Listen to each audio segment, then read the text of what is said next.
Shabbat Shalom, Shabbat Shalom, Shabbat Shalom. Nous attendons que ceux qui sont déjà en ligne se connectent.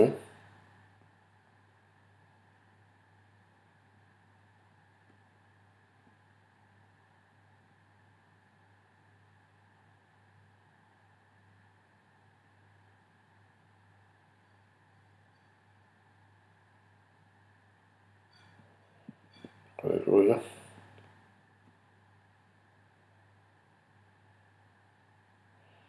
Si vous êtes là, vous pouvez juste nous faire signe, s'il vous plaît. Parce que là, nous avons un problème de connexion terrible. Nous sommes en train de mettre depuis quelque part. Ok? C'est bien. Nous allons commencer notre émission. Aujourd'hui, nous sommes un peu loin. Alors, raison pour laquelle nous vous avons déjà écrit en avance qu'on aura un retard de 30 minutes. Parce qu'il fallait faire une petite conduite. Mais malheureusement, au lieu de 30 minutes, on a eu un retard de plus d'une heure. C'était pas prévu ainsi. C'est pourquoi on ne peut que s'excuser. Alors, nous allons commencer avec nos enseignements. La fois passée, merci beaucoup pour avoir accepté nos excuses. La fois passée, nous étions en train de parler sur le mariage selon les Saintes Écritures. On n'a pas pu continuer parce que ceux qui nous suivaient sur Facebook étaient complètement déconnectés. Alors ça ne valait pas la peine de continuer. Et nous autres, nous n'étions pas non plus en bonne santé ces jours-là. Donc je parle du samedi passé, on était malades.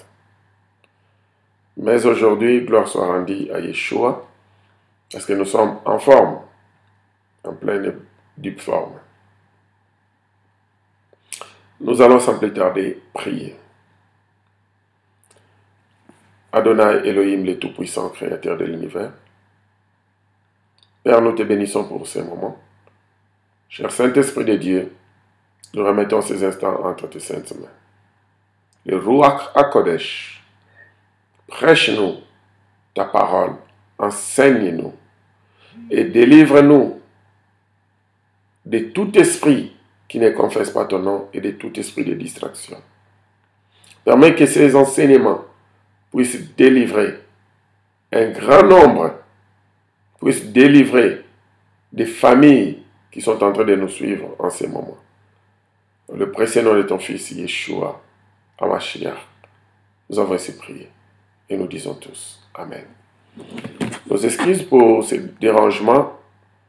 À tout moment, ceux qui sont sur Facebook, quand ils seront déconnectés, nous serons obligés de les reconnecter. Parce que là où nous sommes, nous avons un problème de connexion.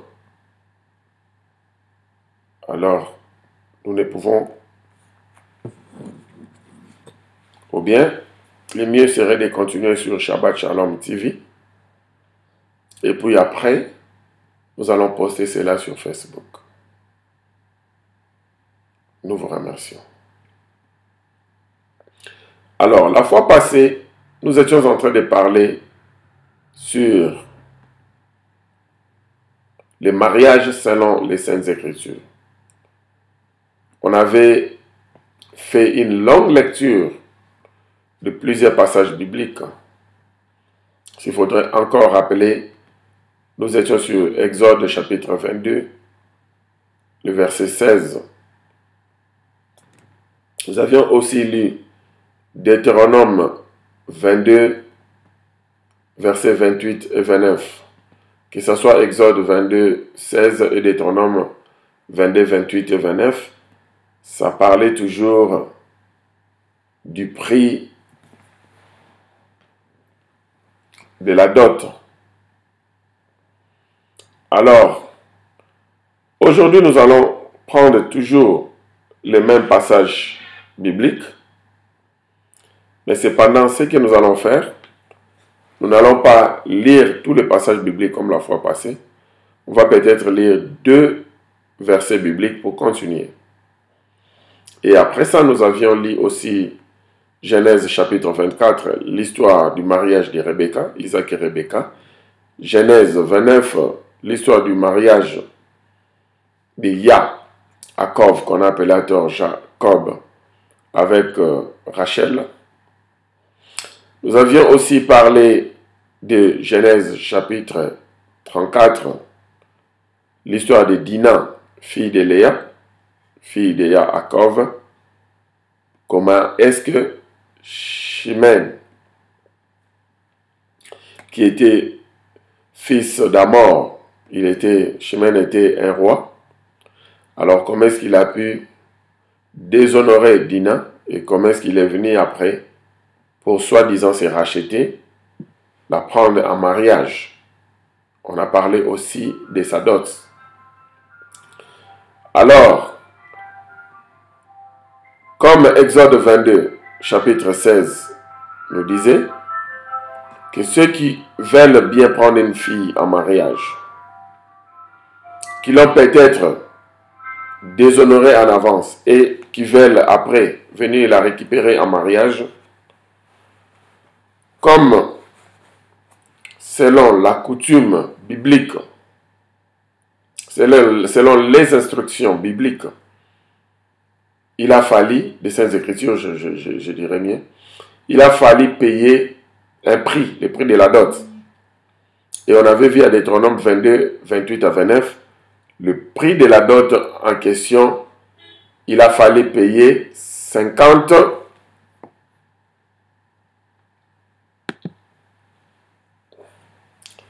Alors, c'est aujourd'hui que nous allons maintenant bien expliquer tout en long et en large. Prenons quelques passages des Écritures et nous allons continuer. On prend Deutéronome 28, 29 à 28.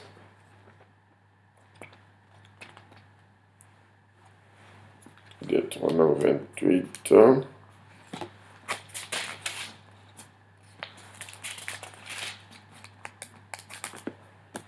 28 à 29.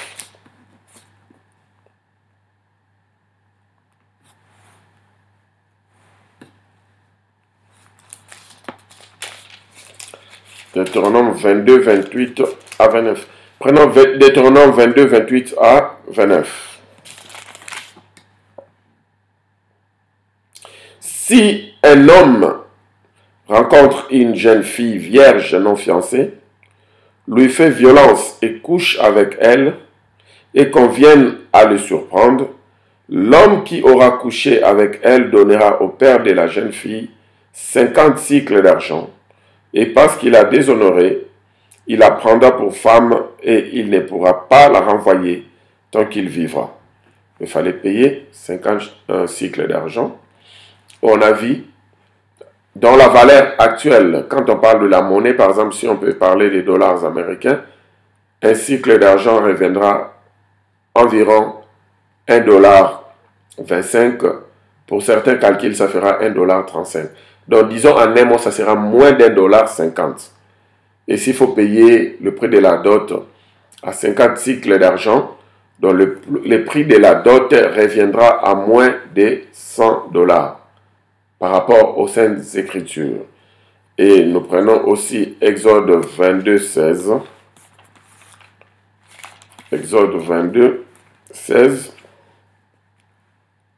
Si un homme séduit une vierge qui n'est point fiancée et qu'il couche avec elle, il paiera sa dot et la prendra pour femme.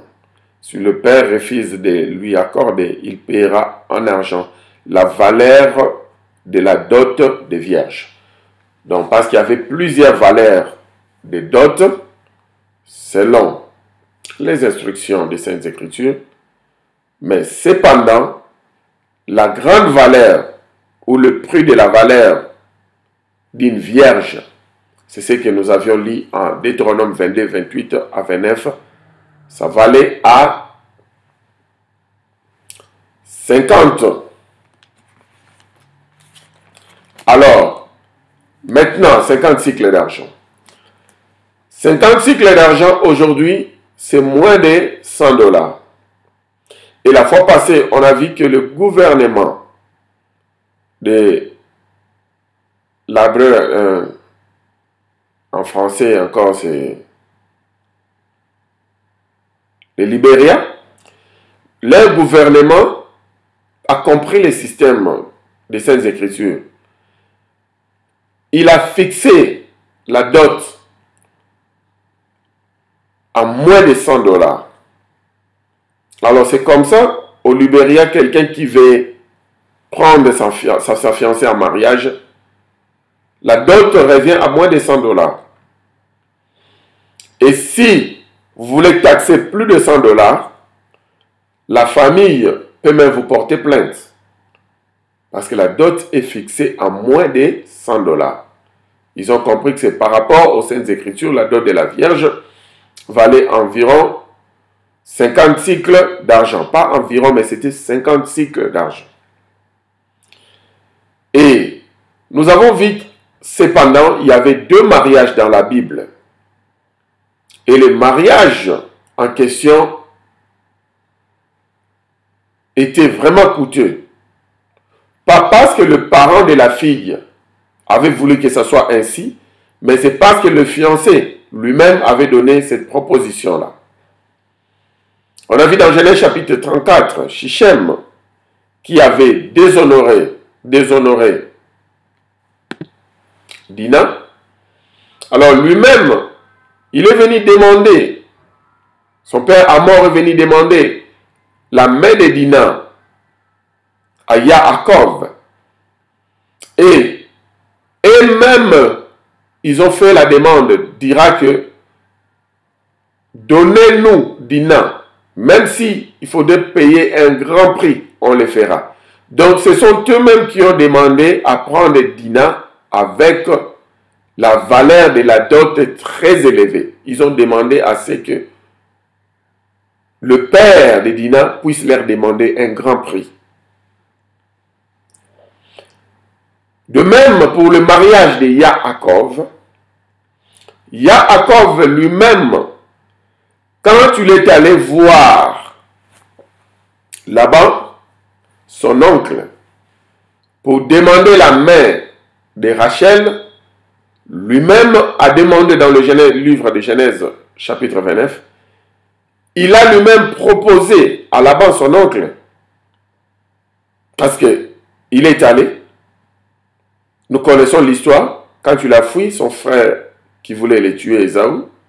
On connaît au chapitre 28, quand il était allé quelque part, où il était fatigué. Alors, pendant qu'il dormait, il a vu l'échelle et les anges qui montaient, qui descendaient. Et il a appelé ce lieu Bethel.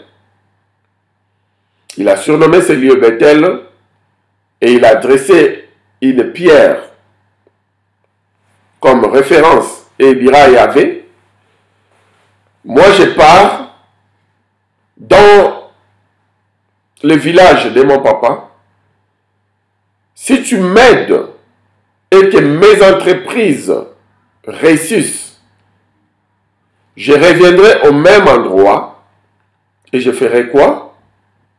Je vais faire des sacrifices pour toi. Au même endroit, je viendrai te présenter ma gratitude. Je viendrai bâtir un hôtel pour toi. Alors, l'endroit en question, il avait appelé cela Bethel, qui dira la maison de Yahvé. Parce que dans ce lieu-là, il a rencontré Yahvé. Et après, il a continué jusqu'à ce qu'il est arrivé chez son oncle. Alors, avant même d'arriver chez son oncle, il avait déjà conclu leur fiançailles avec Rachel, déjà au niveau de Puy. Alors, nous ne voulons pas encore entrer dans le vif du message, parce que nous allons y revenir. Alors, quand ils sont arrivés, Rachel portait déjà le bracelet. C'était un signe qu'il avait mis en Rachel, le signe, symbole d'appartenance, parce qu'ils avaient déjà conclu leur fiançailles. Et les parents, quand ils ont demandé à Yaakov, donc Laban, son oncle, il a demandé à Yaakov, c'est vrai, tu es venu, tu veux bien travailler avec moi, mais j'aimerais bien te payer. Parce que quand Yaakov est venu, devant Laban, il ne s'est jamais présenté comme fiancé de Rachel. Sûrement le silence de la Bible. En ces moments-là, le père n'avait pas encore vu sa fille. Il n'avait pas encore remarqué que sa fille portait déjà le bracelet, symbole d'appartenance à Yaakov parce qu'il avait déjà accepté sa fiançaille ou ses fiançailles. Sûrement les parents n'étaient pas encore au courant.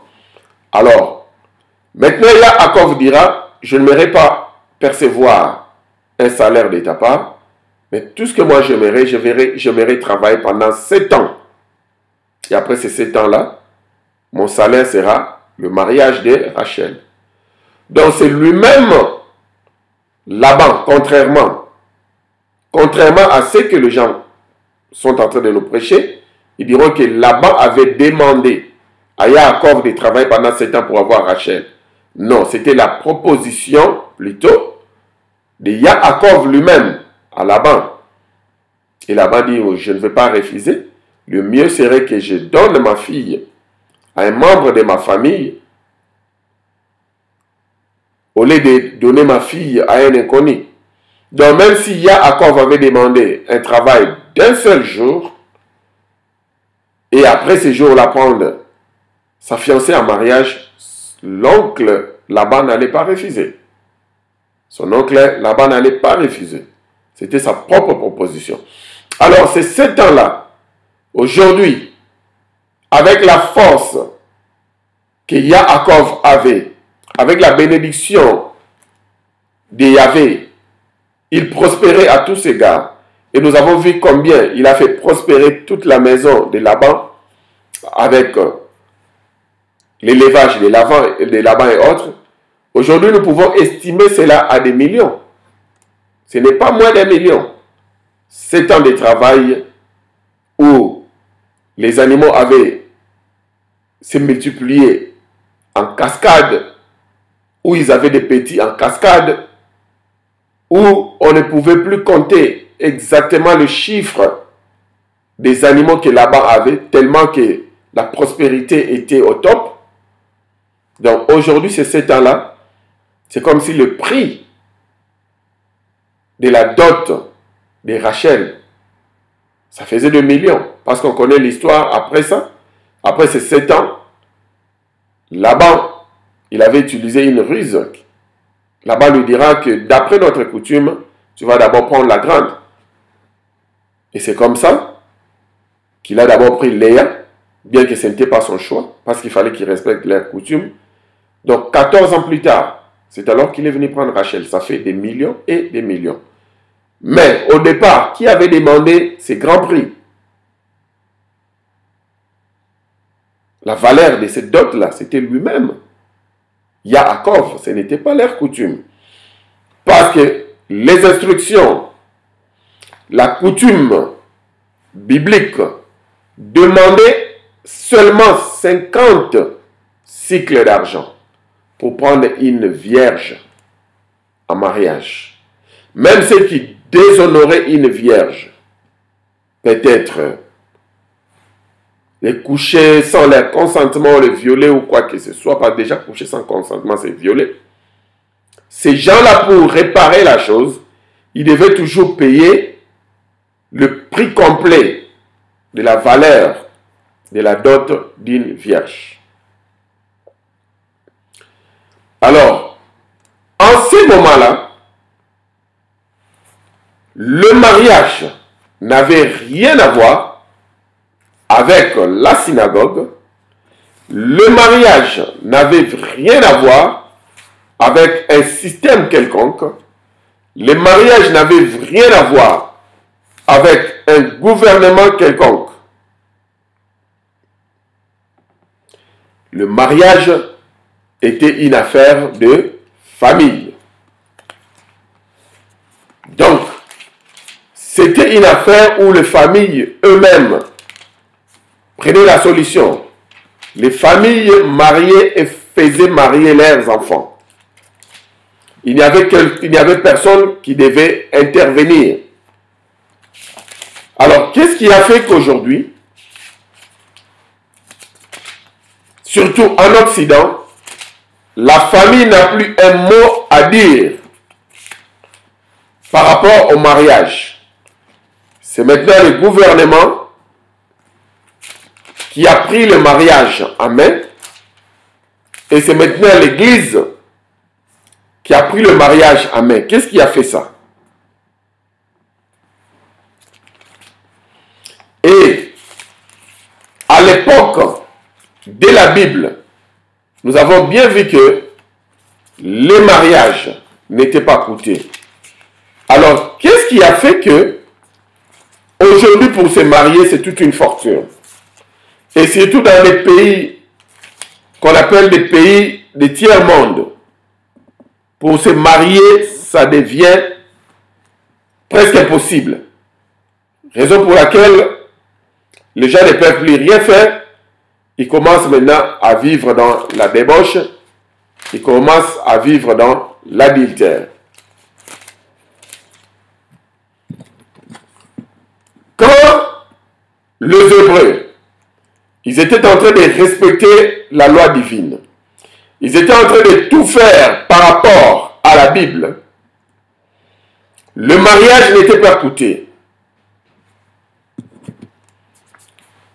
Une fois que Constantin est venu soi-disant se séparer de la compagnie détestable des Juifs, il a créé le système antisémitisme qu'il s'agissait d'haïr les Juifs et tous ceux qui étaient Juifs, en commençant par leurs saintes écritures, en commençant par le Messie juif qui est Yeshua HaMashiach.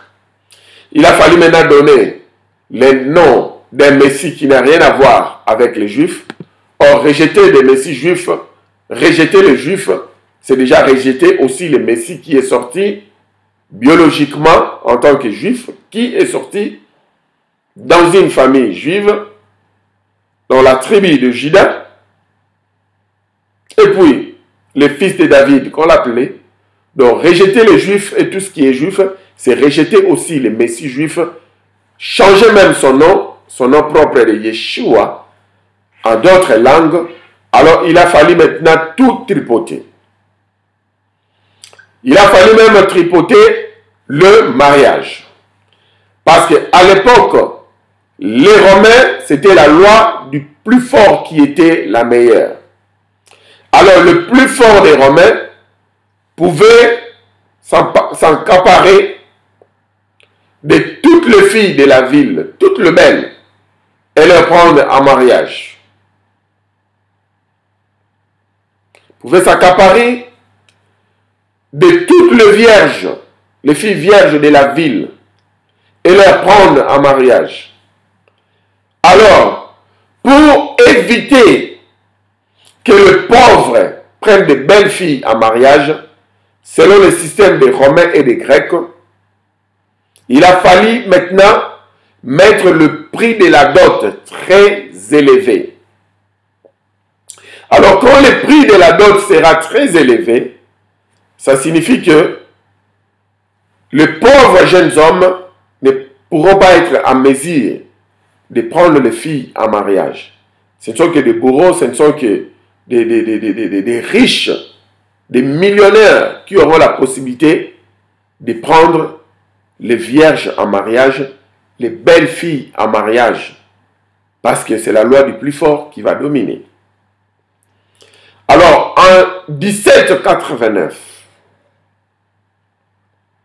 c'est là où les Romains ont commencé à voter plusieurs lois humanitaires, entre autres la loi du mariage. En entre autres, la loi du baptême, où c'est l'Église en Rome qui dira que il n'y aura plus baptême par immersion. On ne va plus commencer à plonger quelqu'un complètement dans l'eau à 3 reprises au nom du Père, du Fils et du Saint-Esprit pour le faire sortir. Ça sera juste par aspersion. On prendra de l'eau, on va jeter sur la tête d'un bébé pour dire que tu es baptisé au nom du Père, du Fils et du Saint-Esprit de Dieu. Alors, toujours en 1789, comme il a fallu maintenant changer plusieurs institutions, il a fallu aussi changer le mariage. Le mariage, le prix de la dot, ne reviendra plus à 50 cycles d'argent, mais ça va commencer à dépendre de famille en famille. C'est là où ils se sont basés. Le mariage d'un prince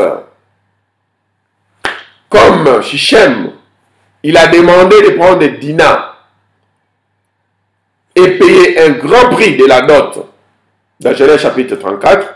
Donc le prince, les nobles de la nation, tous ceux qui sont riches, les vêtements de la nation, vont commencer à payer leurs dots. Des dots qui seront, la valeur des dots qui sera de grandes valeurs, des grosses sommes de finances, pour montrer leur pouvoir, montrer leur autorité. Parce qu'à l'époque, les Romains, ils aimaient bien montrer leur pouvoir d'achat. Vous connaissez à l'époque comme ils ont fait des films comme Gladiator, où les hommes forts pouvaient mettre leur argent en jeu, mettre des coupes et les gens vont se battre jusqu'à mourir. Ils vont utiliser des épées et autres. Ils vont utiliser des instruments tellement méchants et se battre en live, en direct, peut-être dans un stade bien bouclé, jusqu'à ce qu'ils vont se tuer, ils vont s'entretuer et le meilleur, le champion, prendra la coupe. Donc ils aimaient faire des démonstrations par rapport à leur pouvoir d'achat. Et c'est comme ça qu'ils faisaient aussi des démonstrations par rapport à leur pouvoir d'achat, ou quand ils voulaient prendre une femme, une fille en mariage, il a fallu mettre un gros paquet. Et parfois, ils faisaient des concurrences. Le prince X veut donner 1 million de dollars pour prendre, disons, donnons seulement un nom quelconque, Dina en mariage. Le prince Y vient, lui va mettre 100 millions de dollars en jeu pour prendre Dina en mariage. C'est là où ils vont commencer à se chercher jusqu'à ce que celui qui aura un grand pouvoir d'achat, c'est celui-là qui prendra Dina en mariage. Alors, tous ces jeux-là, toute cette révolution, soi-disant révolution, avait commencé en 1789. Pendant la même année aussi, où on a parlé de la Révolution française. Et nous avons aussi parlé de la monarchie constitutionnelle en France, où ils ont tout changé. Ils ont changé de constitution.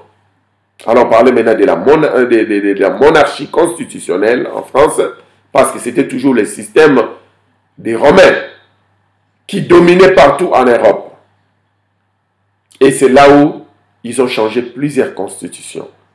Entre autres, le mariage qui était une constitution divine était maintenant devenu une constitution humaine. Comme il a fallu parler de la monarchie constitutionnelle, il a fallu parler de la nouvelle constitution, où il a fallu tout changer, les institutions. Alors, pendant cette année, en 1789, ils ont aussi changé les institutions du mariage. Alors, il n'y avait plus un prix de la dot fixé par rapport aux Saintes Écritures ou par rapport à l'écriture ou par rapport à un gouvernement quelconque. Il a fallu maintenant que la loi du plus fort puisse dominer. Et il y a des familles maintenant, quand ils voulaient marier leur fille, ils devaient évaluer la richesse du fiancé de leur fille. Quelqu'un qui arrive En mariage, les parents vont s'asseoir, commencer à poser des questions aux fiancés. Tu fais quel genre de travail? Quel est ton état en matière de finances? Ta classe en matière de finances et autres. Et s'ils comprenaient que le monsieur venait d'une famille noble, alors le prix de la valeur de la dot devenait costaud. Il a fallu donner un grand prix. Et si on comprend que la personne qui veut prendre leur fille en mariage vient d'une famille qui n'est pas noble, une famille modeste, alors il fallait demander un petit prix. Et c'est comme ça qu'ils ont commencé à faire. Alors, comme c'est l'Église romaine qui dirigeait le monde, et jusqu'aujourd'hui, cette Église continue toujours à diriger le monde.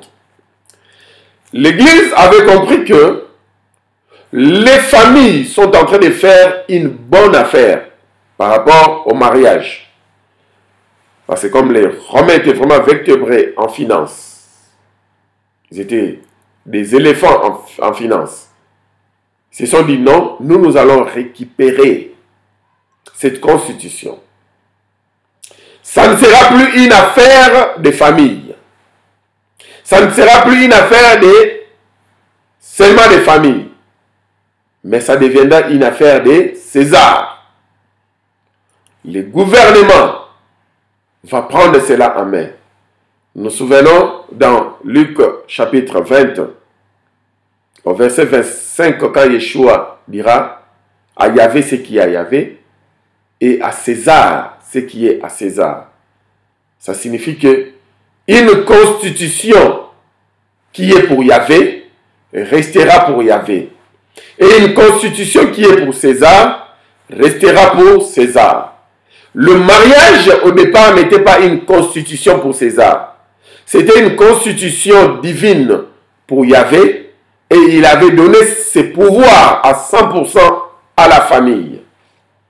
C'était la famille qui devait percevoir le prix de la dot de leur fille. Donc le papa de la fille. Ou si le papa n'était pas en vie, ou la maman de la fille, donc le parent de la fille, on dira mieux. Ce sont eux, parce que ce sont eux qui ont souffert pour leurs enfants. Nous tous, nous sommes des parents.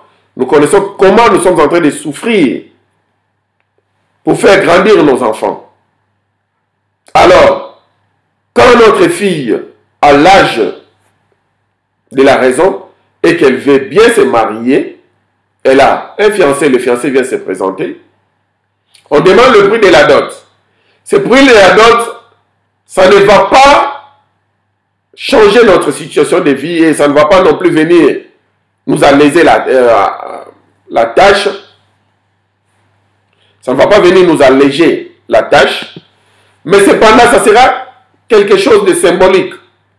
On a fait grandir notre fille et voilà que quelqu'un vient la prendre en mariage et nous avons quand même le symbole, on a bu, on a siroté un peu, on a pris un petit gâteau, peut-être on a une machette, peut-être, je ne sais pas, une Bible, quelque chose de symbolique.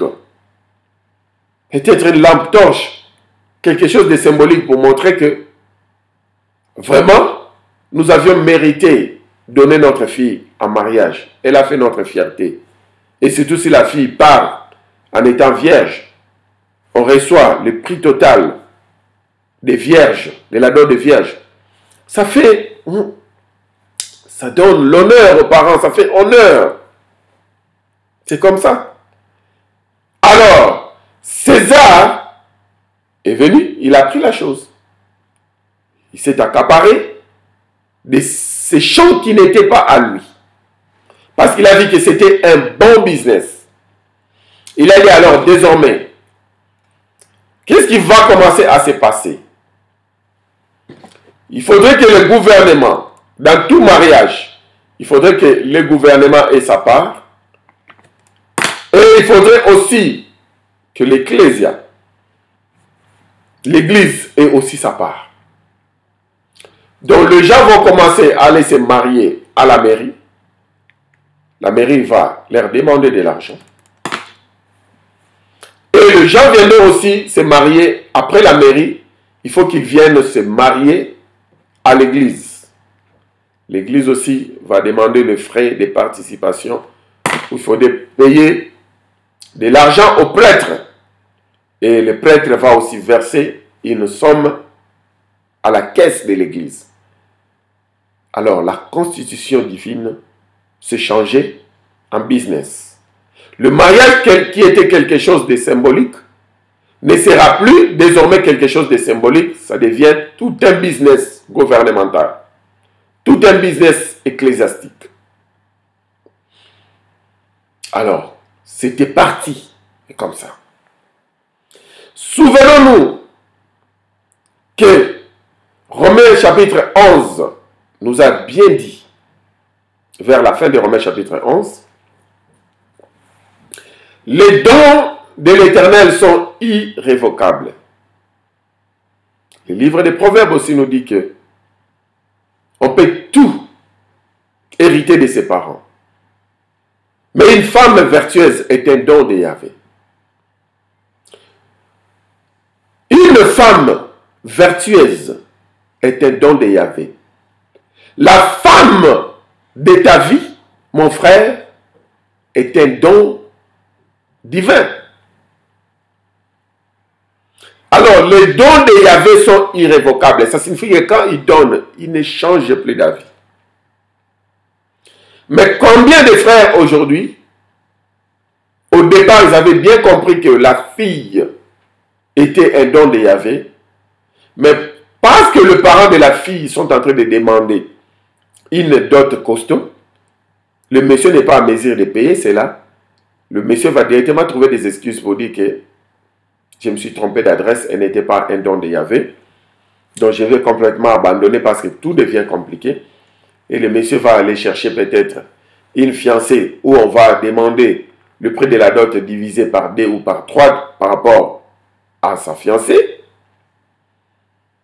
Il va chercher un coin où ça sera un peu raisonnable, un prix où ça sera un peu raisonnable pour prendre la fille en mariage, pour prendre l'autre en mariage et laisser les dons de l'Éternel.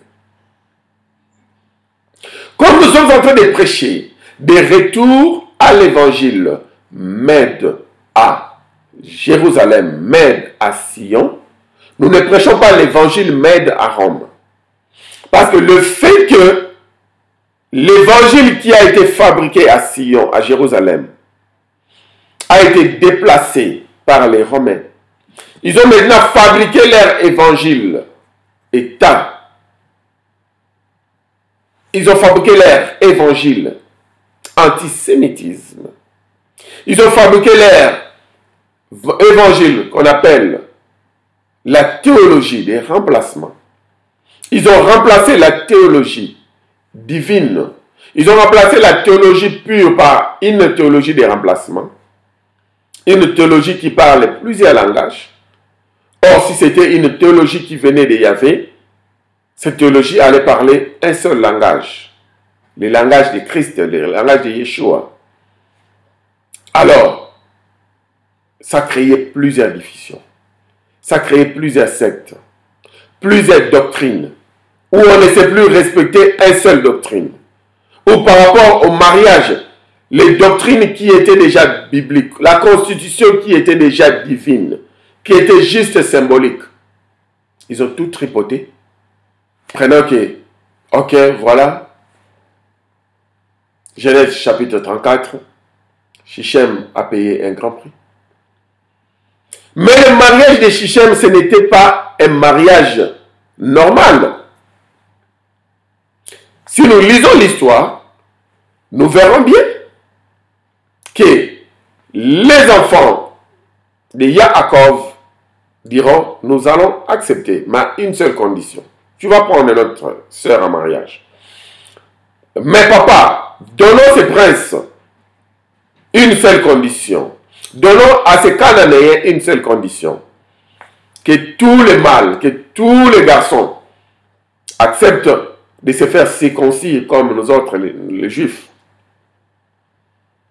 Alors, s'ils acceptaient de se circoncire, on acceptera aussi de vivre en alliance avec eux. Ils vont prendre nos filles en mariage, nous allons aussi prendre leurs filles en mariage. Vice-versa, nous allons accepter de vivre en alliance avec eux. Or, c'était un piège. Parce que dans leur cœur, ils n'avaient pas accepté ce mariage. Après, qu'est-ce qui s'est passé? Ils ont circoncis tous les garçons de la contrée.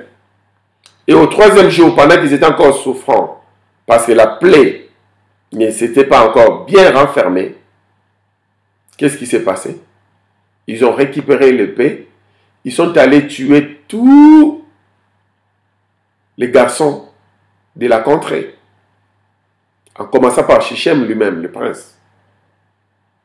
Les fils d'Amor. Et tous les mâles de la contrée. Ils ont tous passé par l'épée. Donc ça signifie que ce n'était pas un mariage qui était accepté, mais c'était une ruse qui a eu lieu. C'était une formule qui n'était pas bien.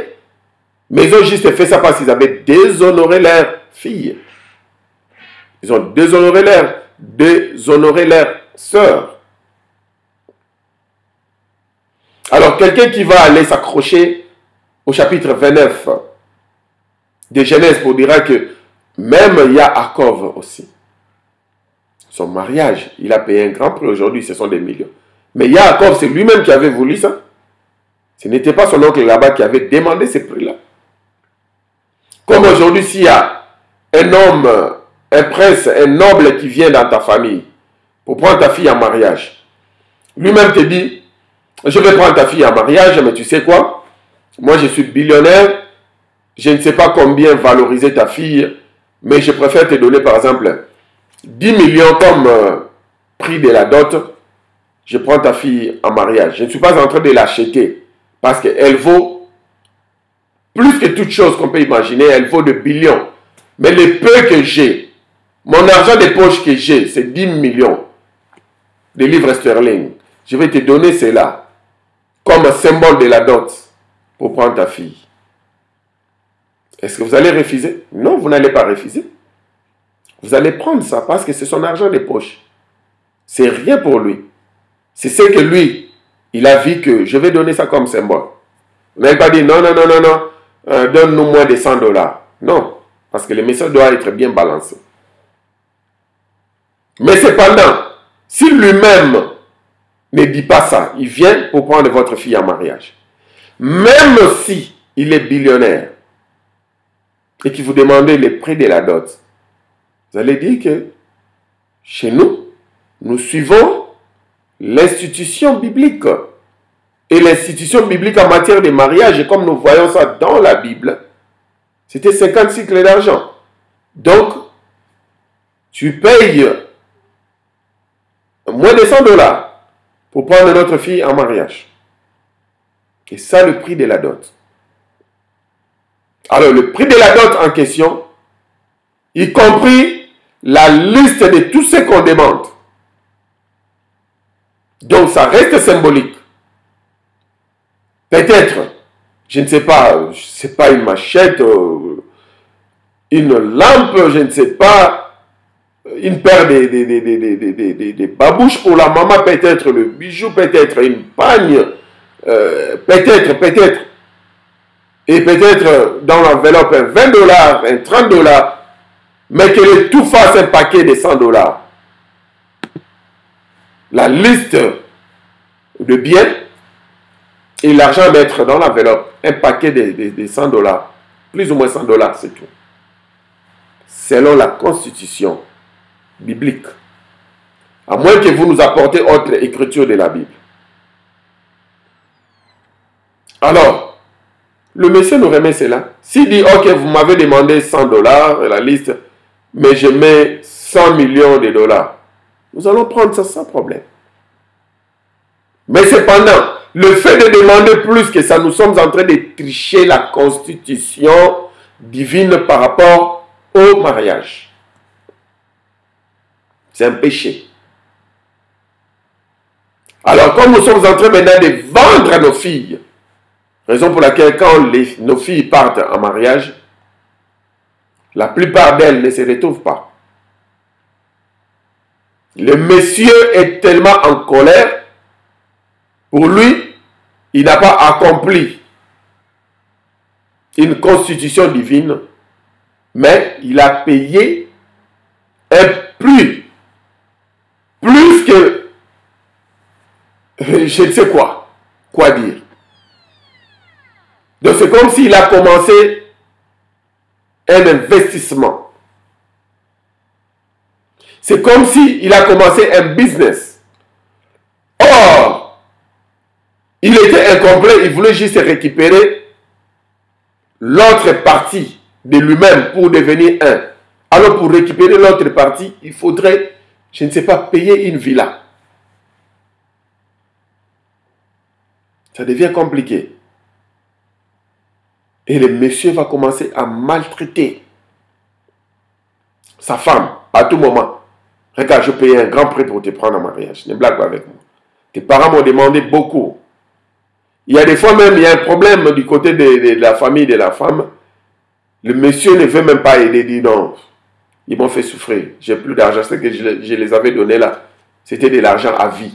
Qui puisse se débrouiller de ces 10 000 $, de ces 5 000 $, toute leur vie, qui se débrouille avec ça. Ça crée une mauvaise foi dans le cœur du monsieur. Je ne suis pas... Pour ça, je ne suis pas en train d'acclamer le monsieur. Mais ça, ce sont des conséquences. Nous sommes en train de parler des conséquences. Et n'oublions pas, aujourd'hui, vous avez votre fille.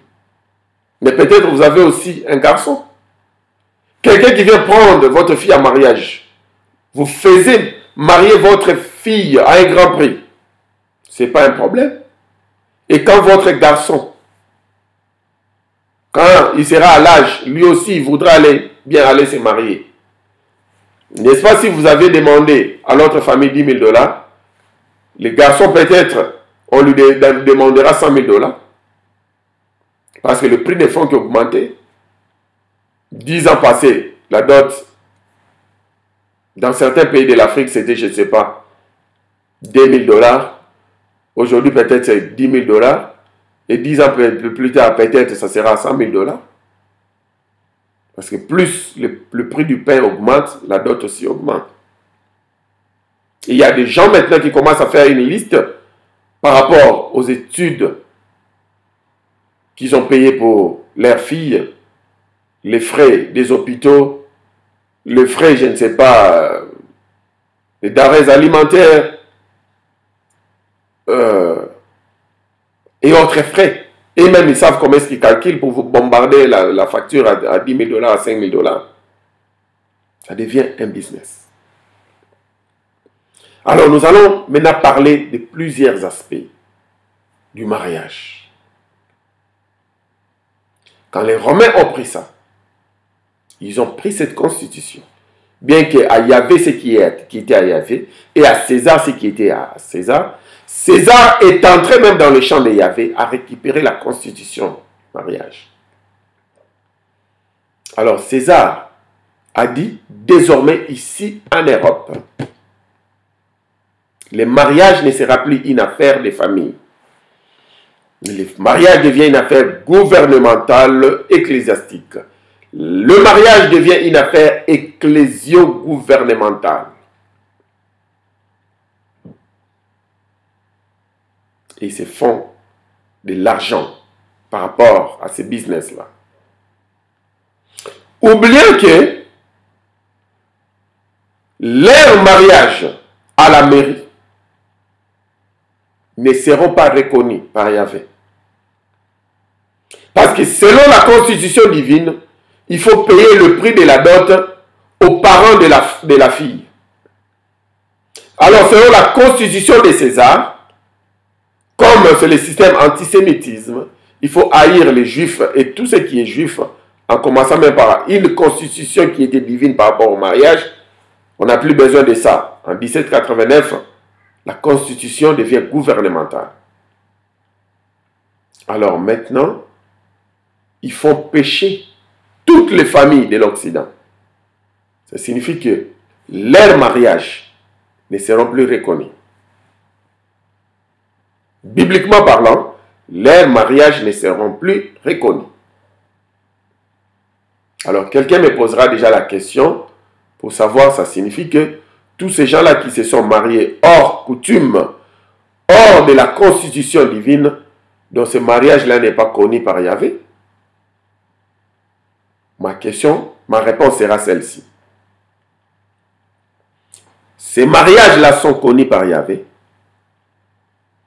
Mais cependant, ces mariages-là ne sont pas bénis. Parce que quelqu'un qui déviergeait même une fille, consommait déjà le mariage de la fille. Raison pour laquelle, pour les mettre maintenant ensemble en tant qu'époux et épouse, il a fallu que le monsieur paye le grand prix de la Vierge pour racheter son mariage et continuer la vie avec sa femme.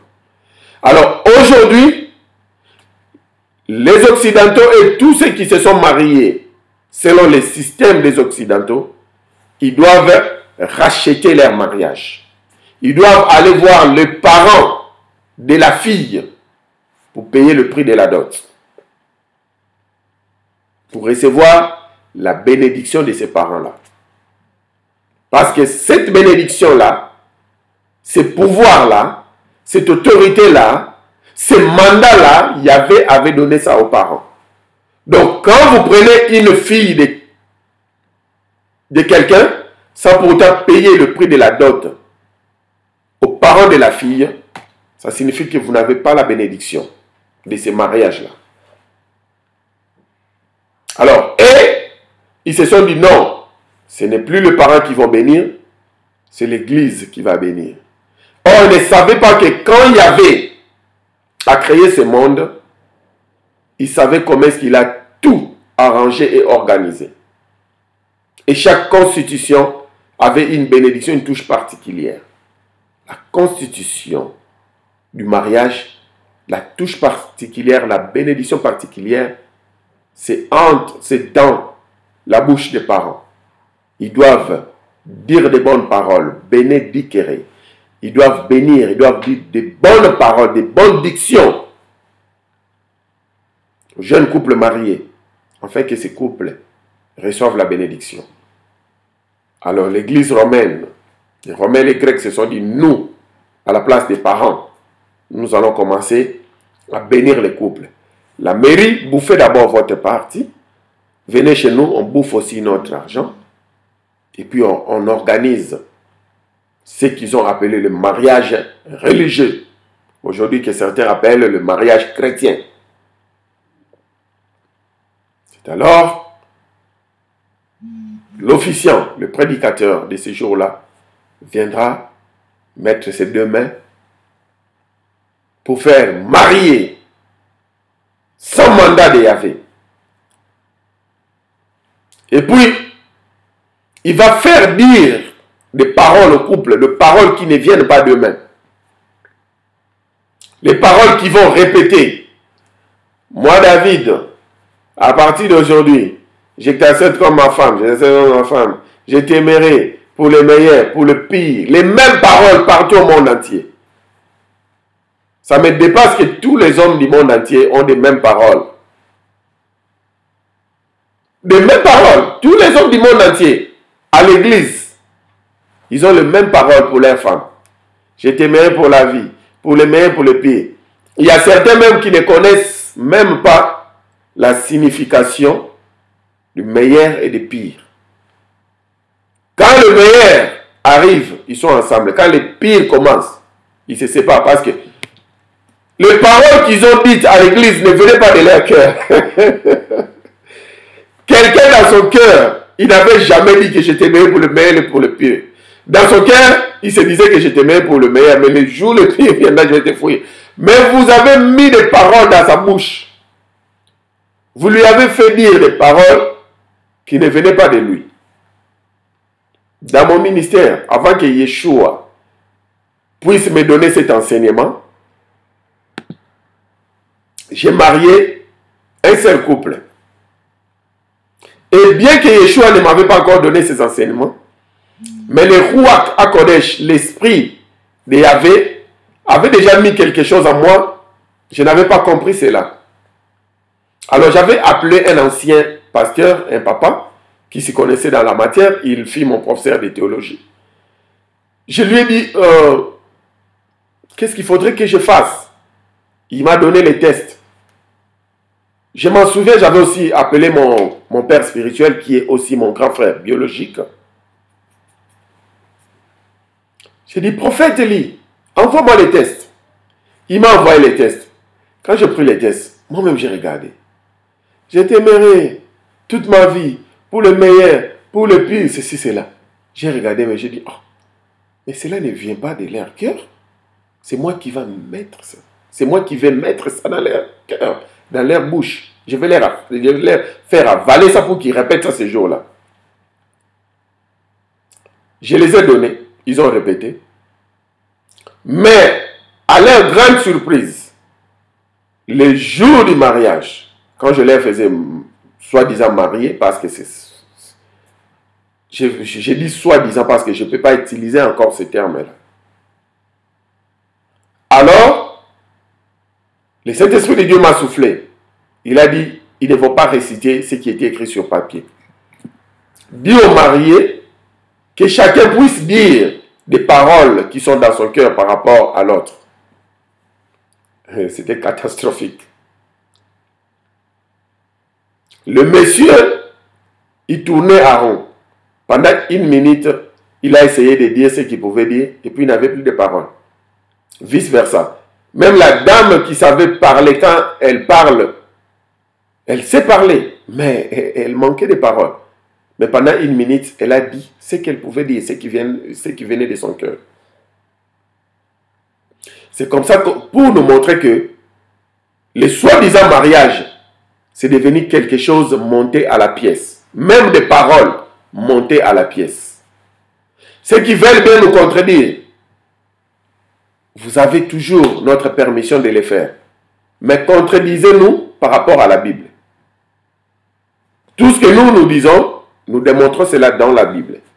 Le mariage n'était pas une affaire de César.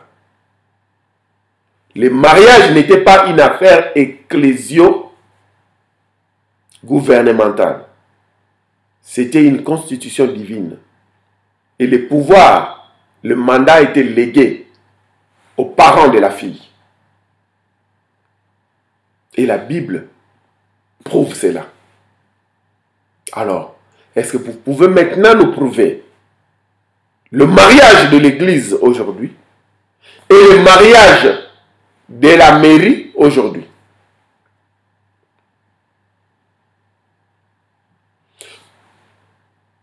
Toute nation est composée de familles. Et il y a le pouvoir qui a été donné à la famille.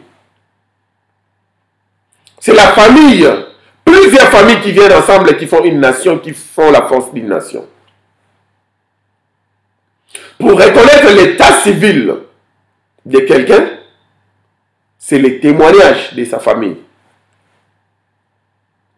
Les parents de la fille, le parent du monsieur témoignent que leur enfant a été marié. S'il faudrait faire un papier signé par les parents de la fille, le parent du fiancé, ils vont faire ces papiers, ils vont signer. S'il faut cacheter, ils vont cacheter. Ils ont ces mandats. Et le gouvernement reconnaîtra et va reconnaître cela. Aujourd'hui, on voit, il y a des application forms, des applications à remplir, des formes à remplir, où on dit le sexe, mâle, femelle, ou autre sexe, où j'en passe. Donc, le gouvernement donne même la possibilité à quelqu'un de faire le choix de son sexe. Le gouvernement, cependant, ne veut pas donner le pouvoir à la famille de déterminer l'état civil de leurs enfants. Quand leur enfant est marié, ils ont le pouvoir, ils ont le mandat de tout signer, que ce soit en écrit ou en parole, que ce soit des arrangements verbaux, que ce soit des signatures verbales, c'est valide. Ils libèrent leur bénédiction, ils disent que notre fils, notre fille est mariée, et ils peuvent aller s'enregistrer à la mairie, si la mairie veut que ce soit cela, sans argent, aller s'enregistrer à la mairie sans payer un frais en tant que mariés. Pour connaître leur état civil, désormais à partir d'aujourd'hui, nous sommes époux et épouses. Comme il y a des gens qui partent à la mairie qui disent que désormais, à partir d'aujourd'hui, je ne suis plus un garçon, je deviens une fille. Et la mairie va changer cela dans leurs documents. Ce monsieur n'est plus garçon, il devient fille. Cette dame n'est plus fille, elle devient garçon. Pourquoi ils ne partent pas à la mairie avec leur médecin, avec leur docteur, et puis la mairie va faire l'opération, le docteur va faire l'opération en face de la mairie pour que le monsieur le maire, l'officier soit témoin qu'on est en train de couper le sexe du garçon, on met le sexe de la fille et puis on change. Il n'est plus fille, il devient garçon ou vice versa. Pourquoi est-ce que ça ne se fait pas comme ça? Ils ont donné le mandat, le gouvernement a donné le mandat à l'autorité, le pouvoir à qui que ce soit de changer même son sexe et partir à la mairie, changer, je ne suis plus garçon, je suis fille. La mairie change cela dans les systèmes, dans les ordinateurs, partout. On voit même aujourd'hui les acteurs de films, les soi-disant prédicateurs, qui étaient femmes, ils sont devenus garçons, qui étaient garçons, ils sont devenus femmes.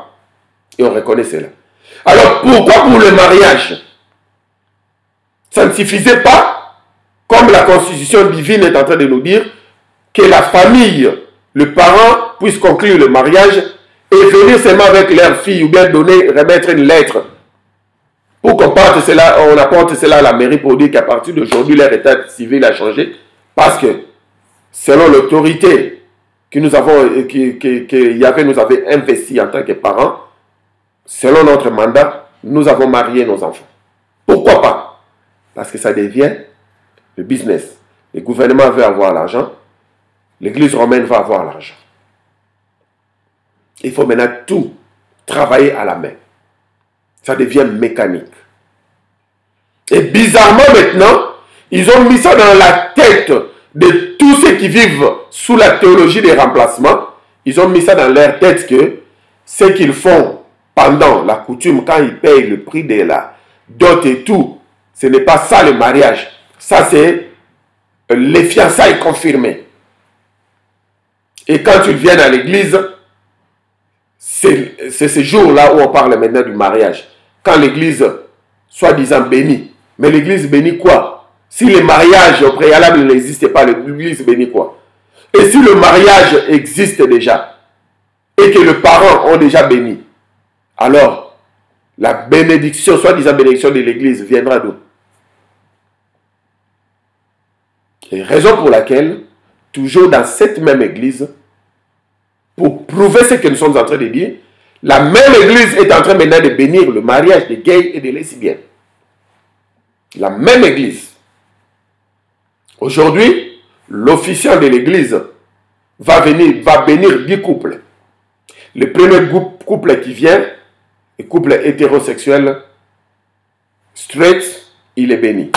Le deuxième couple qui vient, le couple bisexuel, il est béni. Le troisième couple qui vient, c'est le couple de gays, il est béni.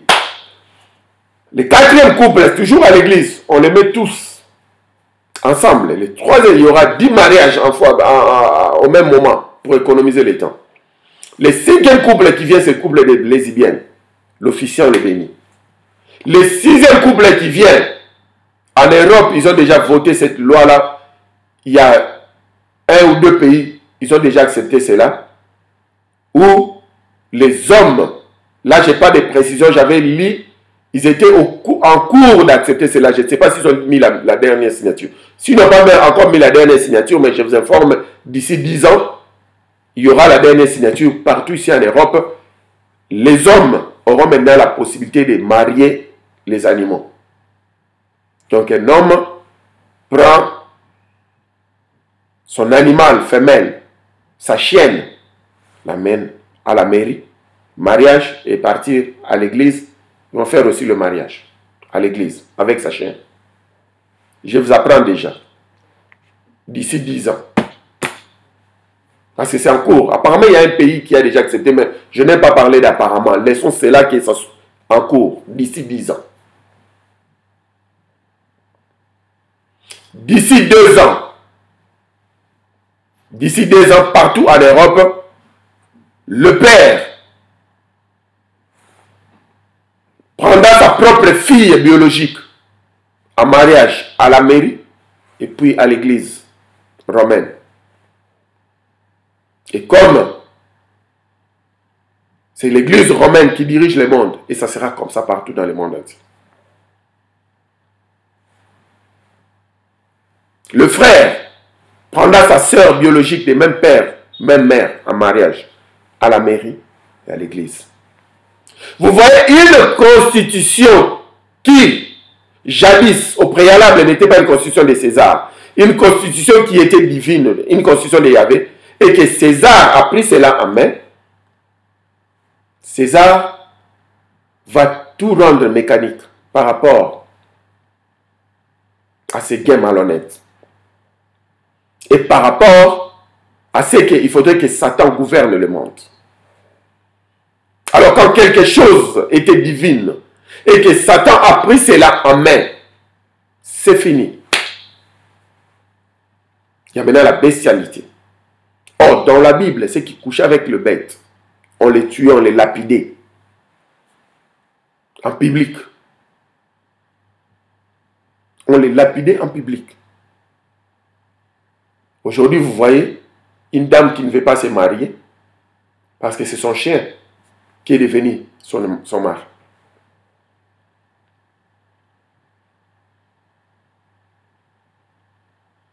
Alors, le mariage a perdu son sens. Complètement perdu son sens. Ne faisons pas des choses par sentiment. Nous devons tout faire par rapport à la Bible et s'appuyer à la Bible, aux Saintes Écritures. C'est pourquoi nous avons dit les mariages par rapport aux Saintes Écritures. Et comme ça devient tout un système, ça devient toute une religion, les gens pensent que c'est comme ça. Ça ne peut rien changer. Et maintenant, regardez, le dépense qu'il y a. Le mariage coutumier, ça demande déjà beaucoup d'argent. Et le mariage, soi-disant religieux ou chrétien, ça demande encore plus. Aujourd'hui, il y a des gens qui vont aller louer des salles de fête. Ils vont s'habiller comme, je ne sais pas, des rois et des reines. Ça devient de l'extravagance parce que l'esprit d'orgueil est entré. Pourquoi l'esprit d'orgueil est entré dans le mariage? C'est parce que l'esprit de Yahvé a quitté le mariage. Quand l'esprit de Yahvé quitte, c'est l'esprit de Satan, l'esprit d'orgueil qui prend place. Observez bien le mariage qui a lieu ces derniers temps, ces dernières années. Ce sont des mariages qui n'ont rien à voir avec l'esprit d'humilité où les couples veulent se remettre ensemble parce qu'ils ont été créés ensemble. Maintenant, ils veulent redevenir une seule chair pour marcher ensemble. Non. C'est maintenant l'esprit de concurrence, c'est l'orgueil, c'est le vantardisme, parce que nous sommes découpés de la sauce. On a vu dans Genèse chapitre 24, l'intendant d'Abraham, quand il partait pour chercher la femme pour le fils de son maître, il a fait cela en connexion avec Yahvé. Il a fait cela en collaboration avec Yahvé d'un commun accord. Et où est-ce que toute la causerie a eu lieu? C'était où? À la source. À côté d'un puits. Parce qu'il savait que la source du mariage, c'est Yahvé lui-même. La source du mariage, ce sont les Saintes Écritures. Il est allé à la source, au puits. Genèse 29, la même chose. Yaakov. Parce que quelqu'un me dira, vous savez quoi? Le mariage d'Isaac, c'était le mariage par commission. Merci. nous vous donnons raison, ce n'est pas un problème. Mais cependant, moi je vois plus la connexion divine. Laissons comme ça, vous avez raison, un mariage par connexion.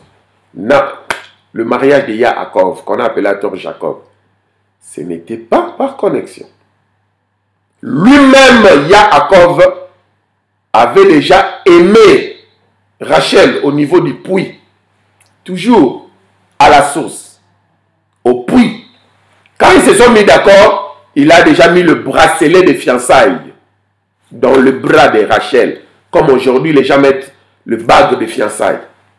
À l'époque, ils mettaient le bracelet de fiançailles. Et aujourd'hui, comme Yahvé dira à Israël dans la Bible, ça me fait mal, même vous, mon peuple, vous commencez à suivre les coutumes d'autres nations. Et voilà, aujourd'hui, en Israël, il y a aussi des Juifs, il y a aussi des Israélites qui commencent à suivre les coutumes des Romains, qui commencent à se marier comme les Romains. Oui, il y a des Juifs qui commencent à faire ça, se marier comme des Romains. Alors, cependant, ils gardent toujours leur base. Ils gardent toujours leur base, ils vont se marier en famille, payer le prix de la dot en famille. Mais il y a certains qui vont encore loin, ils continuent comme les Romains, ils partent surtout, par exemple les Juifs qui sont devenus des chrétiens. Ils vont continuer aussi à l'église et autres. Alors, là, ils font des histoires comme les autres coutumes, comme les coutumes de César. Parce que le message dont nous ne prêchons pas seulement les païens, nous prêchons et les juifs et les païens, parce que nous tous, nous devons retourner à l'évangile made in Jerusalem in Zion. Parce qu'il y a des juifs, il y a des israélites aussi qui ont dévié par rapport à l'évangile. Mais nous tous, nous devons repartir à l'évangile des bases. À la source. Comme les choses étaient au départ. Au puits, là où toute causerie doit commencer, c'est au puits, à la source avec Yahvé. Quand vous voulez prendre une fiancée, il faudrait prendre une fiancée à la source. Quand vous la prenez à la source, au puits, entre les mains de Yahvé, en collaboration avec Yahvé, vous vivrez ensemble avec votre fiancé, avec votre épouse, pour le reste de votre vie. Parce que personne ne séparera celle que vous avez reçue à la source. Celle que Yahvé lui-même vous avez joint. Pourquoi est-ce que vous avez joint? Parce que avant la fondation de ce monde, il vous avait déjà créé. Et même quand il vous a formé, il vous avait créé en tant qu'un. Comme il vous avait créé en tant qu'un, vous êtes éternellement un. Alors quand il vous a formé, je reprends ça. Avant la fondation du monde, Yahvé vous avait créé en tant qu'un. Quand il vous a formé en tant que deux. Alors, quand vous avez l'âge de raison, vous devez maintenant vous marier. Ça signifie, vous devez revenir à l'état de la création. Alléluia. Vous devez revenir à l'état de la création. Vous devez revenir un. C'est ça le mystère caché. Alors, quand vous redevenez un, à l'état de la création, à l'état de la source, à l'état du puits, qui est Yahvé lui-même, ça signifie que vous ne serez plus divisible. Vous resterez un pour l'éternité. Parce que vous avez été créé comme un pour l'éternité passée et pour l'éternité future. Quand Yahvé vous a formé, il vous a maintenant formé.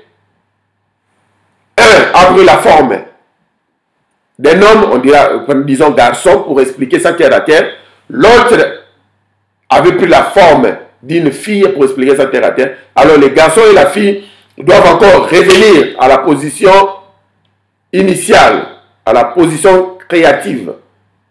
Comme quand Yahvé les avait créés aux sources, pardon, à la source, au puits, ils redeviennent encore un. Alors ces gens-là sont inséparables pour l'éternité. C'est pourquoi il dit que personne ne sépare ce que lui-même Yahvé a déjà joints avant et après, donc pour l'éternité.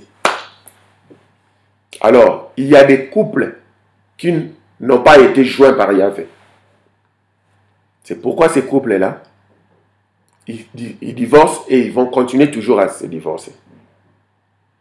Nous connaissons beaucoup de pasteurs, de frères en Christ, de sœurs en Christ qui sont victimes des divorces.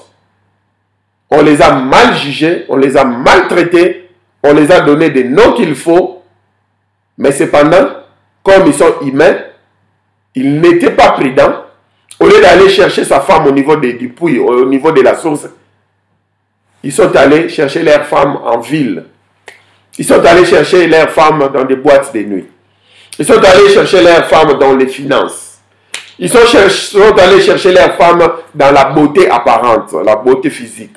Ils sont allés chercher leurs femmes au niveau de la parole. Ils sont allés chercher leurs femmes au niveau des yeux séduisantes.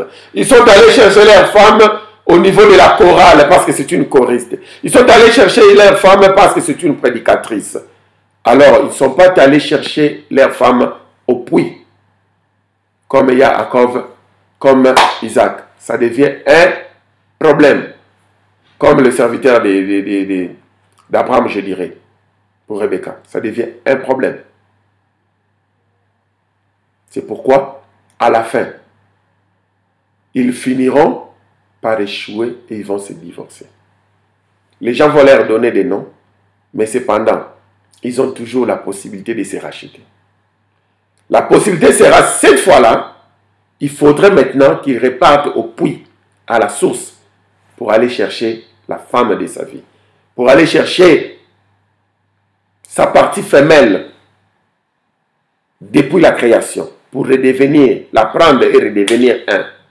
Et personne ne pourra plus jamais les séparer. Vous voyez? Dans Jean chapitre 4, ça c'est une préfiguration du mariage. C'était une préfiguration du mariage. La dame s'était déjà mariée 5 fois. Et même celle qui était la 5e fois n'était pas toujours son mari. Alors maintenant, elle s'est rencontrée cette fois-là avec son mari de la création, Yeshua Mashiach. Quand elle s'est rencontrée avec son mari de la création, c'est fini. Elle ne se séparera plus de ce mari-là. Elle est devenue folle de ce mari-là. Elle a fait comme la Soulamite. Elle est entrée dans la ville pour aller publier partout. Pour aller publier partout que j'ai vu le Messie. J'ai vu le Sauveur. Elle est devenue, elle ne savait plus quoi dire. Si ce n'est qu'évangéliser. Elle évangélisait. Elle évangélisait. Jean chapitre 4, commençons à partir du verset 10. Yeshua lui dit, Jean chapitre 4 à partir du verset 10. Yeshua lui répondit, si tu connaissais les dons de Dieu, et qui est celui qui te dit, donne-moi à boire, tu lui aurais toi-même demandé à boire, et il t'aurait donné de l'eau vive. Seigneur, lui dit la femme, tu n'as rien pour puiser, et le puits est profond. D'où auras-tu donc cette eau vive? Toujours, on parle toujours du puits. Le mariage est une affaire du puits. Le mariage de l'église avec Yeshua, c'est une affaire du puits. Cette femme représentée, c'est une préfiguration de l'église qui est l'épouse, qui est la fiancée de Yeshua. Ce mariage avait toujours lieu où? Au puits. À la source. Au verset 12. Es-tu plus grand que notre Père Yaakov qui nous a donné ce puits et qui en but lui-même, ainsi que ses fils et ses troupeaux. Yeshua lui répondit, quiconque boit de cette eau aura encore soif. Mais celui qui boira de l'eau que je lui donnerai n'aura jamais soif, et l'eau que je lui donnerai deviendra en lui une source d'eau qui jaillira jusqu'à la vie éternelle. La femme lui dit, Seigneur, donne-moi cette eau, afin que je n'ai plus soif et que je ne vienne plus puiser ici. Va, lui dit Yeshua, appelle ton mari et viens ici. La femme répondit, je n'ai point de mari. Yeshua lui dit, tu as eu raison de dire, je n'ai point de mari, car tu as eu 5 maris et celui que tu as maintenant n'est pas ton mari. En cela, tu as dit vrai. Seigneur, lui dit la femme, je vois que tu es prophète. La femme a maintenant trouvé le mari, l'époux de sa vie, au puits, à la source. Que personne ne confonde pour dire que, comme ses disciples n'étaient pas, comme il y a un film qui venait de sortir aux États-Unis d'Amérique, si vous trouvez ce film-là, il faudrait vraiment casser le film le plus vite que possible, les DVD et autres, où on montre que Yeshua avait des femmes, entre autres la femme de Jean chapitre 4, comme ses disciples n'étaient pas, il était resté seul, donc ils ont eu une affaire avec la femme. C'est faux. C'était juste une préfiguration de l'Église, où on avait échoué avec tous les maris qu'on avait. Tous les faux dieux que nous avions à l'époque, les dieux de fétiches, de magie, de quoi que ce soit, des mensonges et tout. Tous ces maris-là, tous ces époux ont échoué. Et nous avons pris un époux. Lui, il est inséparable. Il restera inséparable avec nous. Personne ne nous séparera de cet époux. Nous nous sommes séparés de tous les autres époux. Parce que ces époux-là n'étaient pas nos époux, ils étaient des mercenaires. Et quand nous avons trouvé notre fiancé, notre époux éternel, Yeshua Mashiach, nous n'allons plus nous séparer de lui. Ça sera pour l'éternité. Où est-ce que nous l'avons trouvé? C'était au niveau du puits. C'est pourquoi nous allons sonner la clochette. Pour ceux qui ont échoué dans leur vie conjugale, ce n'est pas trop tard. Vous avez échoué parce que vous n'étiez pas allé chercher votre épouse au puits, à la source. Vous l'avez cherché par rapport aux influences. Vous l'avez cherché parce que le pasteur vous avait appelé dans son bureau. Il a dit qu'il a reçu une prophétie que la sœur Dina, c'est elle, la femme de votre vie. Croyez-vous que la femme de votre vie, c'est le pasteur qui reçoit la prophétie, mais pas vous-même? Moi, je pense qu'au préalable, comme c'est la femme de votre vie, Yahvé va vous parler tantôt d'une manière ou d'une autre par rapport à la sœur Dina. Vous aurez des convictions tantôt d'une manière, tantôt d'une autre. Quand le pasteur viendra vous dire que j'ai reçu une prophétie, que c'était la fille, la femme de ta vie, ça sera juste une confirmation. Ça sera le témoignage de Dieu, ça deviendra authentique. Ça va vous pousser pour faire l'action et non autre chose. Quand le pasteur aura un rêve, quand la sœur aura un rêve que j'ai eu un rêve, vous êtes mariés avec le protocole de l'église, ça sera juste une confirmation. Et vous-même, vous crierez, voici cette fois-ci la chair de ma chair, l'os de mes os. Ce cri-là sortira en vous. Parce que vous allez la reconnaître. Au moment de la création, vous étiez un. Aujourd'hui, je reconnais mes amis d'enfance. Bien que nous n'avons jamais été un. Mais parce que nous étions amis depuis l'enfance. Quand je les vois même sur Facebook, je dis, oh, le voilà, il est là. Et maintenant, la personne qui était en vous, vous étiez un à la création. Cette personne-là, quand vous allez la voir, vous allez automatiquement la reconnaître. Et vous allez crier, la voilà, la voici. C'est moi-même. L'os de mes os, chair de ma chair, ça signifie moi-même. La voilà, la moi-même femelle est revenue. C'est la plante. Pas quelqu'un qui vous dit, voilà, c'est elle qui est votre fiancée, mais vous ne sentez pas ça. Un cri ne sort pas de vous. Quand est-ce que vous allez commencer à l'aimer? Quand il va commencer à venir chez vous à la maison, commence à vous préparer une belle nourriture, commence à repasser vos avis et tout. L'appétit vient en mangeant. Comme les Français diront, l'appétit vient en mangeant. Vous allez avoir l'appétit en mangeant. Et vous allez commencer à l'aimer, jusqu'à craquer d'elle. Parce que vous trouvez que non, elle est meilleure. Elle prépare pour vous. Elle répond à tout. Mais à un moment donné, vous n'allez pas comprendre celle que vous étiez en train de faire des éloges parce qu'elle répondait à tout. Elle vous divorce. Ou bien elle vous quitte pour un autre mari. Celle que vous avez dit à l'église, j'ai trouvé le numéro de ma chaussure. Vous allez repartir à l'église pour dire qu'elle était diablesse. Elle a été envoyée par Satan. Repartons à la source. Et ceux qui jugent les divorcés, ce sont de faire cela. Qu'il soit un pasteur, un apôtre, un prophète, tout homme est faillible. On a vu des prophètes comme Samuel qui ne ratait pas dans sa prophétie. Mais ce jour-là, il a tapé à côté. Les rois étaient dans la forêt.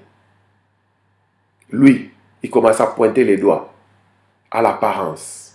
Il voit un costaud, un géant sorti de la maison d'Isaïe, père de David. Il dit que c'est lui, c'est le fils d'Isaïe. C'est ce fils d'Isaïe qui sera roi. Il veut directement loindre. Le Saint-Esprit dira, non, ce n'est pas lui. Rejeté. C'est comme ça que nous avons c'est comme ça que nous avons beaucoup. C'est comme ça que les hommes de Dieu, les frères ont oint beaucoup de femmes qui n'étaient pas reines de leur vie. Qui n'étaient pas des reines de leur vie. Oh, quelle beauté! Oh, comme elle prépare! Oh, elle a des yeux séduisants. On l'a couronnée reine de notre vie. On a mis l'huile fraîche sur elle. On l'a pris en mariage.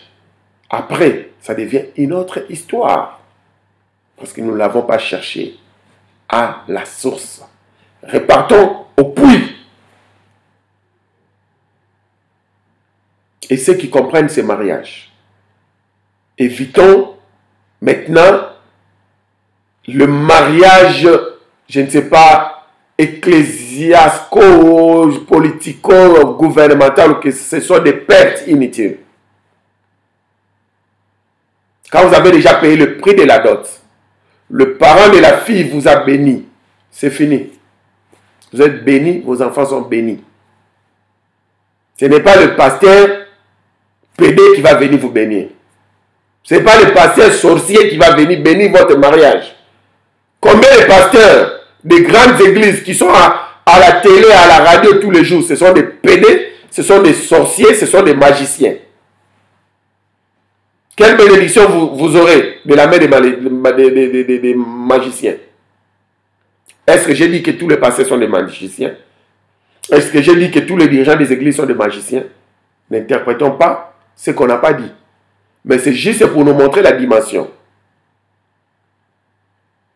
La main de ces pasteurs-là, la bénédiction ne coule pas. L'huile de bénédiction ne coule pas entre ses mains. D'abord, il vous a fait avaler des paroles qui ne venaient pas de vous-même. Et quand il vous impose ces mains-là, ces jours-là, tout ce qu'il va introduire en vous, ça ne sera pas une bénédiction. Ce qui va introduire en vous, ça sera une malédiction. Ça sera la vie de débauche, sa vie de débauche, sa vie de plusieurs femmes, sa vie de sorcellerie, sa vie de mensonge, sa vie... les mots même me manqueraient. C'est ce que vous allez recevoir ces jours-là à l'église. Et après, des années plus tard, vous allez comprendre que votre mari est devenu femme du pasteur. Votre mari, plus tard, il devient pédé, il devient femme de pasteur. C'est le pasteur maintenant qui le prend. Par des voix qui ne sont pas permis de dire dans une émission quelconque. C'est le pasteur qui commence à les prendre. Et c'est le pasteur qui vient encore à la maison et commence à prendre encore la femme. Et c'est le pasteur qui descend qui commence à prendre encore la fille. Et le pasteur qui descend qui commence à prendre encore la grande fille. C'est ça. Nous ne devons pas mâcher les mots. Ce qui est dans les Saintes Écritures reste appuyé. Ce qui n'est pas dans les Saintes Écritures, nous n'appuyons pas cela. Et regardons par rapport à ceux qui font des mariages au-delà de la dot. Vous verrez combien ils sont en train de souffrir. Parce que Yahvé n'est pas là. Vous verrez combien ils sont en train de s'embêter. Une constitution divine, un don divin. Mais pour récupérer ton don là, il faut maintenant commencer à prendre des dettes partout. Il faut commencer à envoyer des fers partout. Ça devient compliqué, n'est-ce pas? Alors nous devons tirer la leçon. Nous devons tirer la leçon, c'est simple. Ça devient trop compliqué. Et si vous voulez faire ça dans un cadre comme à l'église, les gens commencent à se moquer de vous, vous n'avez pas d'argent. Il faut louer une salle de fête, il faut décorer. La décoration à la salle, c'est à 1000 $. La décoration à 300 $. Le chaise à 100 $. Je ne sais pas. Le fanfariste à 20 $, je ne sais pas, à 200 $. Le grand paquet revient à 10 000 $. Vraiment.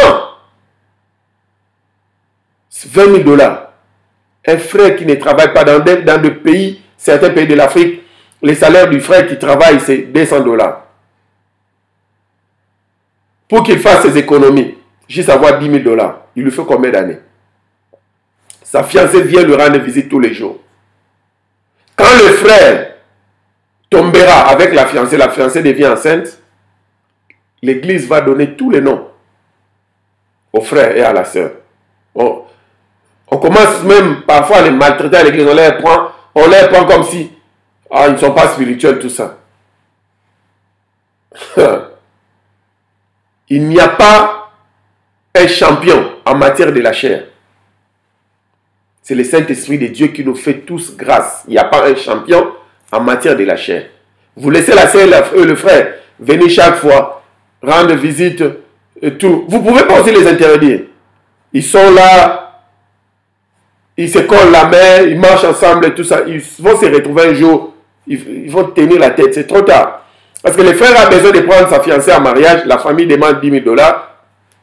L'église demande, il faudrait que notre église fasse une manifestation qui va dépasser l'église de l'autre. Il faut payer les frères à la mairie, tout ça, ça devient compliqué. Alors, ceux qui comprennent ce que nous avons prêché, gloire soit rendue à Yahvé. Ceux qui ne comprennent pas qu'ils vont juger, ils peuvent toujours juger. Le message n'est pas donné à tout le monde. Nous libérons le message pour une seule personne. La personne qui comprend, c'est son message. Celle qui ne comprend pas, ce n'est pas son message. Mais celle qui critique, critique en n'ayant pas, parce qu'elle va critiquer sans avoir des écritures pour s'appuyer. Mais nous, on aura des écritures et on vous montrera toutes les déviations, comment est-ce que ça a eu lieu, et on vous dira d'observer ce qui se passe jusqu'à nos jours, et vous verrez que tout ce que nous sommes en train de dire, nous avons raison. Et c'est comme ça. Personne ne va changer ça. Alors, disons à nos frères et sœurs occidentaux, ils doivent revenir au mariage selon les Saintes Écritures. Payer les prix de la dot chez le parent. Ceux qui n'ont pas fait ça, ils se sont mariés. Yahvé les reconnaît comme des mariés, mais cependant ils ne sont pas encore bénis. Qu'ils partent payer le prix de la dot aux parents de la femme, pour que les parents de la femme prient pour eux. Si les parents de la femme ne sont plus vivants, il y aura toujours quelqu'un de la famille qui peut apercevoir cette dot-là, ce symbole-là pour le bénir. Dans le cas échéant, s'il n'y a personne, il y a des familles où il n'y a plus personne, ils peuvent partir à l'église pour que le pasteur, en tant que père spirituel, leur bénisse. En tant que père spirituel, en ce moment-là, le pasteur a le mandat de leur bénir. Et nous demandons à tous les serviteurs de Yahvé qui connaissent, qui ne marchent pas, à tous les soi-disant serviteurs de Yahvé qui connaissent que leur marche avec Yahvé n'est pas bien, d'éviter d'imposer leurs mains, faire marier les gens à l'église, parce qu'ils sont en train de leur transmettre des mauvaises histoires. Et ils seront jugés terriblement par rapport à ça. Alors, maintenant, nous devons aussi faciliter la tâche au gouvernement de ce monde, au gouvernement de nos pays respectifs. Nous devons leur dire que désormais, César ne doit plus se mêler à l'affaire du mariage. Remettons ses pouvoirs, ses mandats à la source, au puits, chez Yahvé lui-même, et lui, il va remettre ça chez le parent. Afin que les parents le fassent et qu'ils viennent à la mairie pour enregistrer l'état civil de leurs enfants. Ou bien leurs enfants viennent à la mairie avec une lettre de parents pour changer leur état civil. Ça, c'est un conseil. Je sais que l'ennemi de Yeshua va combattre ces messages, comme il a tout fait, mais le message est passé. Et ceux qui comprennent cela, que l'occasion soit favorable ou non, prêchons ces messages pour sauver plusieurs couples. Si un seul couple comprenait, ça va épargner ces 10 000, va se marier d'une manière symbolique et les 10 000 dollars, commencer une petite entreprise de leur couple. 10 ans plus tard, ils auront beaucoup d'argent, surtout dans des pays où il n'y a pas de travail. 10 000 dollars, commencer une petite entreprise, toutes les familles vont se retrouver. Au lieu de donner, de jeter l'argent parce que Satan a mis un système où pour se marier, il faut perdre beaucoup d'argent. Même pour enterrer quelqu'un qui est déjà mort, il faut perdre beaucoup d'argent. Il y a tous les systèmes qu'ils ont institués en 1789 où il fallait torturer les gens. C'est vrai depuis la nuit des temps. Là, ça c'est entre parenthèses. Pour enterrer quelqu'un, il fallait payer un petit prix. Mais aujourd'hui, il y a des cimetières pour enterrer quelqu'un. Il faut payer, je ne sais pas, 3 000 dollars, 5 000 dollars, 10 000 dollars pour enterrer un mort. Tout ça, les Romains nous ont détruit. S'il vous plaît, écoutons cette sagesse divine et repartons au puits, à la source, pour tout changer. Et soyons canal de changement pour le monde. Le monde a besoin de nous. Nous, les disciples de Yeshua. Comme la théologie des remplacements, l'église de la théologie des remplacements a échoué, les disciples de Yeshua, nous devons vaincre. Parce que lui avait déjà vaincu pour nous. Nous sommes plus que vainqueurs. Nous devons ramener tout.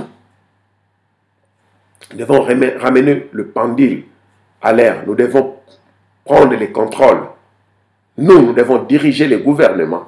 Nous devons diriger tous ceux qui veulent aller à l'encontre de la parole divine. Ne disons pas, je suis au milieu du village. Parce que si vous ne voulez pas vous occuper de la politique s'occupera de vous. La politique signera des mariages de gays et de lesbiennes jusqu'à ce que vous verrez votre fille devenir lesbienne, votre garçon devenir gay. Vous serez surpris parce que c'est le gouvernement qui a voté pour vous, parce que vous êtes au milieu du village. Un langage qui n'est pas biblique, qui n'est pas dans la Bible. Nous sommes tous les citoyens. Nous devons apporter la sagesse divine et changer toutes les constitutions de ce monde qui ne vont pas de pair avec la constitution divine. Nous sommes à la fin de ces messages.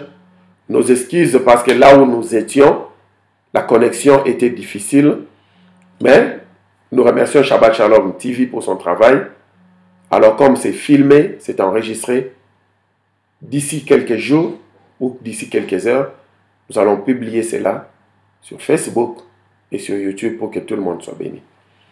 Nous vous bénissons davantage. Nous remettons ces instants entre les mains de Yahvé. Shabbat Shalom, Shabbat Shalom, Shabbat Shalom. Au revoir. Au revoir. Shabbat Shalom, Yerushalayim. Nous vous aimons bien. Au revoir.